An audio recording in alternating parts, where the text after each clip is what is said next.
بسم اللہ الرحمن الرحیم۔ السلام علیکم ورحمۃ اللہ وبرکاتہ۔ عابد راجہ چینل کی طرف سے آج میں اپنے دوستوں کو رسول اللہ صلی اللہ علیہ وآلہ وسلم کا ایک فرمان سناؤں گا۔ آپ دوستوں نے اس پر ضرور عمل کرنا ہے۔ اس کے ساتھ میں اپنے دوستوں سے ریکویسٹ کرتا ہوں کہ میں ایک مسجد کی تعمیر کر رہا ہوں، آپ دوست تعاون کریں، اللہ تعالیٰ اس کا آپ کو اجر عظیم عطا فرمائے گا۔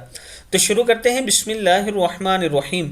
رسول اللہ صلی اللہ علیہ وآلہ وسلم نے ارشاد فرمایا، جس کپڑے میں روزانہ آپ گوشت لاتے ہو اسے گھر میں مت رکھو کہ وہ شیطان کے ٹھہرنے کی جگہ ہے، اور کوڑا دروازے کے آگے جمع نہ کرو کہ وہاں پر شیطان بیٹھتا ہے، اور جب اپنے کمرے کے دروازے پر پہنچو تو بسم اللہ کہہ لو، اس سے شیطان بھاگ جاتا ہے، اور جب کمرے میں داخل ہو تو سلام کہو، اس سے برکت نازل ہوتی ہے اور فرشتوں کو اس گھر سے انس ہو جاتا ہے۔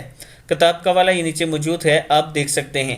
میں اپنے دوستوں سے گزارش کروں گا کہ اس پر آپ نے ضرور عمل کرنا ہے اور اس ویڈیو کو آگے شیئر کرنا ہے۔ السلام علیکم ورحمۃ اللہ وبرکاتہ۔